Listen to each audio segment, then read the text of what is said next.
Você acredita que eu fiz todas essas fotos com apenas um flash? Mas na verdade, se você tem apenas um flash, dá para resolver muita coisa. A diferença é saber posicionar ele da maneira correta para o resultado que você precisa. Por isso é tão importante a gente entender o comportamento da luz para tirar o melhor proveito daquilo que você tem em mãos. Mas tem um detalhe importante que muita gente ignora quando a gente está com apenas um flash, que é uma ferramenta barata que ajuda pra chuchu e pouca gente sabe usar direito. Segura aí que você já vai entender. Eu sou Paulo Emura, fotógrafo profissional e professor há quase 30 anos, e aqui no meu canal você aprende fotografia de um jeito simples e na prática. Confia no tio. Olha essa foto aqui na tela, é a famosa luz de Rembrandt. E a principal característica é esse triângulozinho na bochecha. Para demonstrar na prática, eu trouxe de novo aqui a Milena, que vocês já conhecem de outros vídeos aqui do canal. Na verdade, ela já participou de pelo menos 3, então ela já pode pedir música no Fantástico. E eu vou usar, como vocês podem ver aí, apenas um flash speedlight e uma sombrinha. Então, vamos lá para a foto. Relaxa bem aqui o tronco e vamos lá. Pronto. Colocando as duas fotos aqui na tela, tanto a referência como o retrato que eu acabei de fazer da Milena, vocês podem ver que essa característica dessa luz um pouco de lado, a 45 graus, com essa sombra na bochecha, está presente nas duas fotos. É claro que cada cenário, cada posição, isso tudo vai mudar, mas o padrão da luz é sempre esse. Então você nunca vai se apertar se você fizer uma luz dessa, você sempre vai ter um retrato super legal. Curtiu o resultado? Então já deixa o seu like, porque aí eu sei que o conteúdo está sendo útil para você. Mas se eu quiser obter um resultado completamente diferente, mantendo a sombrinha e apenas um flash, você vai reparar que eu movi o flash ao lado dela em 90 graus. Então a ideia é produzir uma luz como essa aqui da referência, que chama-se Split Lighting. Essa luz vai produzir metade do rosto iluminado, metade sombra, para que justamente a gente traga uma certa tensão na foto, mas é uma luz que traz uma potência para o retrato. Então, bora produzir a foto. Olho no olho na lente, aí.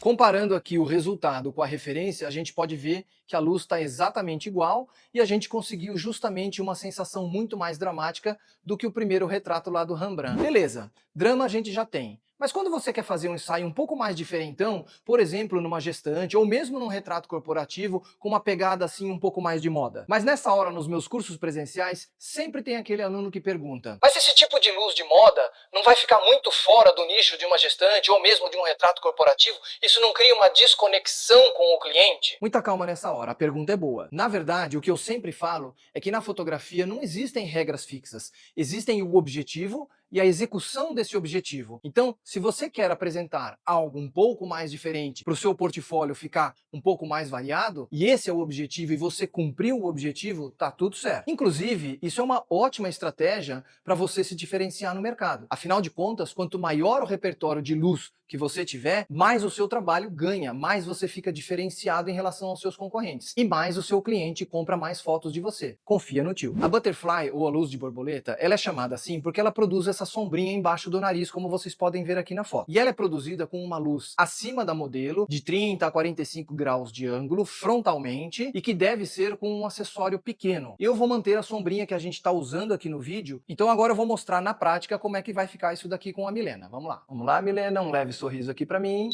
Aí, viu só o resultado aqui embaixo do nariz da Mi? Tem essa sombrinha que é justamente a nossa borboletinha. E essa luz, ela é tão poderosa, ela cria uma conexão tão grande com quem observa a foto que ela pode ser usada em diversas situações. Inclusive, a pessoa não precisa também olhar diretamente para a lente. É uma luz bastante flexível e que produz retratos muito legais, mesmo sem a pessoa precisar olhar para a lente. Eu vou demonstrar agora com a Milena olhando para os dois lados para vocês verem como as fotos ficam muito legais. Vamos lá, Mi, olhando para lá um pouquinho, por favor. Mantenha o seu corpo aqui, olhar um pouquinho mais alto, aí.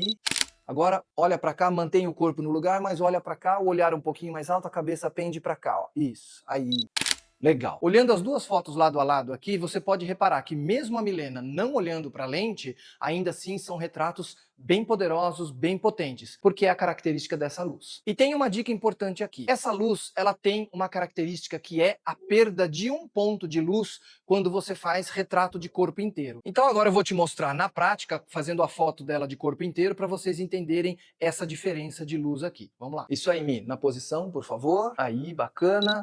Joia. Então aqui está no ponto e lá no pé tem um ponto a menos. Isso não é bom, nem ruim, é a característica dela e você tem que saber disso para tomar a sua decisão estética. Presta atenção nesse comparativo e nesses diagramas, porque mais importante do que você ficar decorando posições, regrinhas e etc, é você entender o comportamento e os conceitos de luz, que é o que eu sempre falo aqui nos meus vídeos. Por isso é que a gente consegue ter inúmeras possibilidades com apenas um acessório. E fica ligado, porque você sabe que eu sempre trago umas dicas legais aqui no canal. E essa vai te ajudar a economizar um cascalho, mas as suas fotos vão continuar com a qualidade alta, apesar de ser um acessório extremamente barato. Mas antes dessa dica, eu vou te mostrar o Setup 4, que é justamente aquele que usa a ferramenta que eu falei lá no começo do vídeo. E esse é o mais legal de todos, porque eu vou colocar o flash atrás da Milena, a 45 graus, e apontado aqui para a nuca dela. Ele vai trazer um desenho de luz na lateral e separar ela do fundo preto. Só que por ser apenas uma luz e atrás dela, na frente vai faltar um pouco de luz.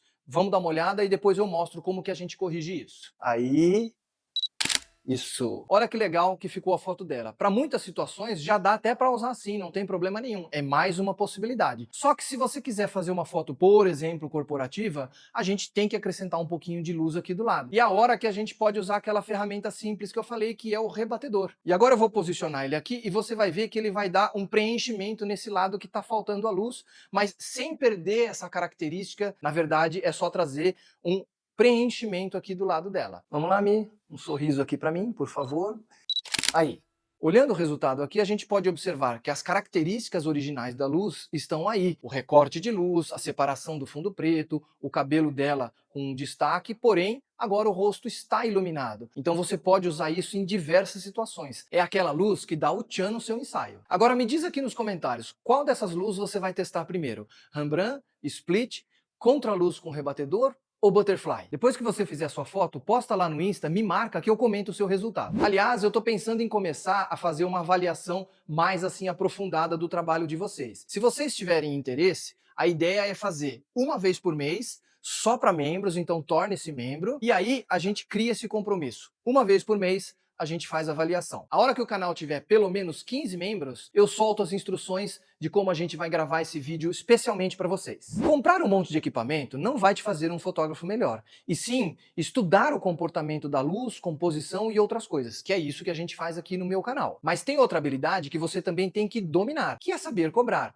E é para isso que eu escrevi meu livro, Posso Viver de Fotografia? Aqui eu te ensino como tocar o negócio da fotografia e, no final das contas, fazer din-din com o seu trabalho. Se fizer sentido para você, o link está aqui embaixo na descrição ou o QR Code aqui na tela. Falando em din-din, lembra que eu te prometi uma dica que você ia economizar uma grana? É agora. E ó, provavelmente você deve ter tudo em casa. É bom ter um rebatedor como esse aqui, né? Mas dá para começar sem. Um pedaço de isopor, uma cartolina branca, tudo isso pode te ajudar a rebater a luz de forma muito eficiente. Dependendo do local que você está fotografando, você pode posicionar a pessoa próxima de uma parede branca, a luz vem daqui, bate na parede e ela faz o preenchimento. Isso ajuda muito. Por isso que é tão importante entender o comportamento da luz. Eu já até usei lençol numa emergência. E eu usei tanto como rebatedor, como eu usei como difusor. Para você ver como a gente consegue resolver alguns problemas de maneira extremamente barata ou até de graça. Aliás, eu tenho um vídeo completão aqui no canal que eu explico como é que se usa o rebatedor do jeito certo. Que tal você se inscrever no canal agora para não perder nenhum vídeo desse tipo?